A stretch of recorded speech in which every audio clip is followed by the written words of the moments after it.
Thank you. So here we are. Riley's over there, Steve's over there. There you are. Zane's here, Paul's here. Tom Hetterly, Margie's here. My beautiful wife Diane's here. All these people knew Mark.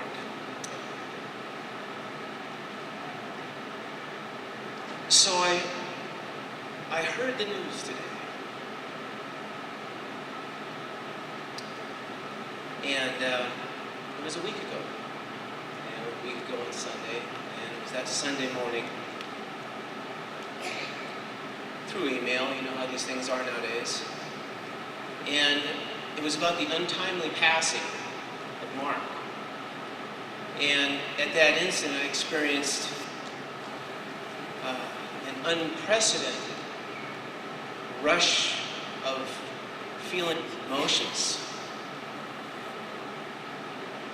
You know, pretty much ranging from those 7 steps of death and dying, you know, shock, dismay, anger.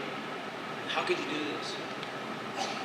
And then it all kind of came back to the start again. It's like, okay, well, is this real?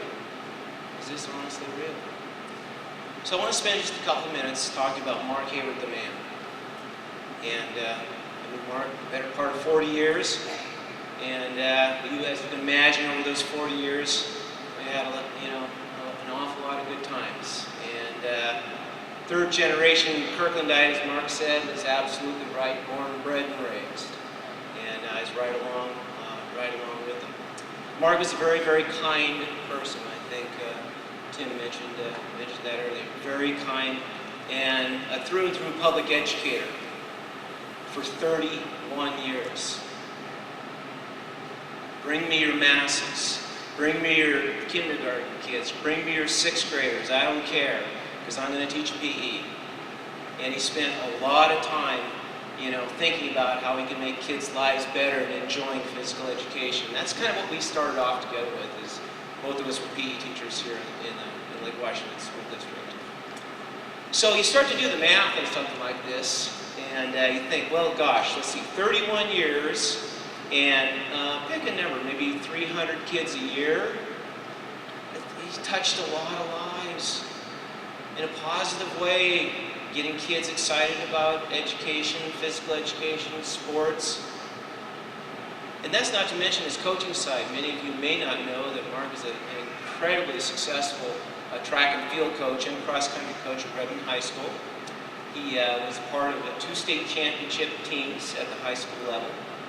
And that's pretty good for a flat-footed lefty. You probably don't remember that he was flat-footed, and he also was a southpaw as well too. But I also want to say that Mark was a sportsman, and being a sportsman is an important part of being an educator. Good coach, good teacher. Good teacher, good coach. And Mark kind of imbued that, you know, in his students and in his athletes. And so how does this kind of tie into this whole thing? I'm just not quite sure. It's been a week now, all this rattling around in my head about who Mark was and, you know, all those good times that we had together. So this is kind of the thing that I thought about Mark, is he had kind of a folksy wisdom to him. And Riley and Steve Watson, you guys remember this, horse sense. He had a real clear idea of what horse sense is. And so he had a lot of, you know, funny and catchy and interesting sayings. And so this is kind of the audience participation part. Why don't you just turn to a person next to you and maybe mention one funny saying that Mark had that you heard him say over the years. Okay, ready, set, go.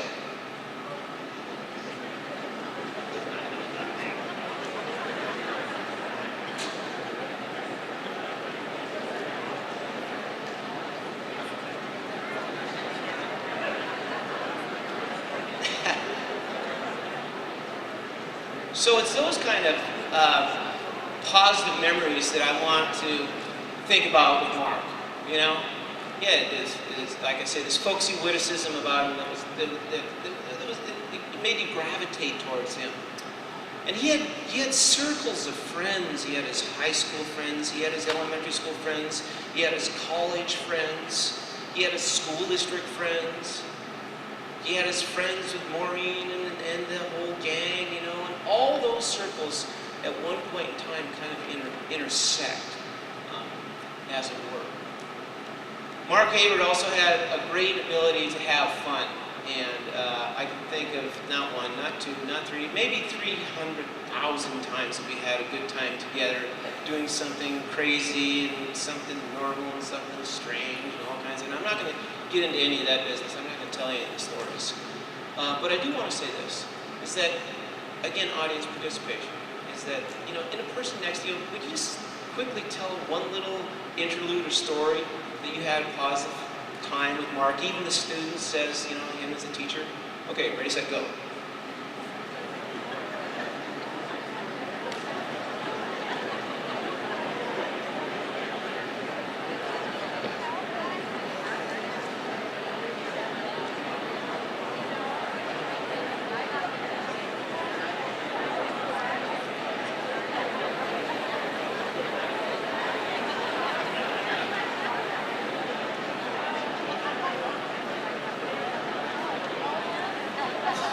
So I see a lot of smiles, you know, and you want a celebration of life, and it's still a somber occasion, but Mark touched a lot of lives in a really fun and positive way.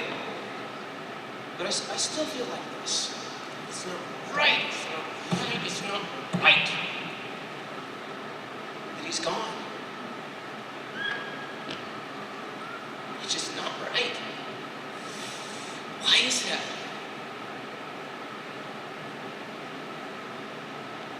Maybe somebody in the audience can stand up and say, hey, Tom, you know, here's the reason why. You know, why does a guy at 55, good shape, walking along, lots of friends, good family, nice life, boom, gone. Sorry, that's it. Why is that? Why is that? I don't have an answer. I need an answer, and I can't find an answer. Yes? Say again? Coach Cassidy, another person from our past, another teacher. He's first-class angel. Maybe that's what it was. That's what it was. So, you know, I'm kind of going through those stages too. It's not right. I'm going to miss him. I'm mad. It shouldn't have happened. But you know, it all kind of comes full circle. And that's the chapter in our lives. You know, you get so many chapters in your life. And for me, this chapter, this is my Mark Hayward chapter. You know, this is it. What do I have to think about? I've got his friends, I've got his family, I've got his memories, I've got his pictures. And so I'll leave you with this. Mark was an extraordinary person. He absolutely was. He touched everybody's lives in such a positive way. And I personally am going to miss my friend. I would ask this, that when you think of Mark, think of that great smile he had. Think of that funny sense of humor that just give you a real belly laugh, you know, about something that he'd observed or talk about. And think about the kind smile that Mark had and how that affected you. So, thank you very much.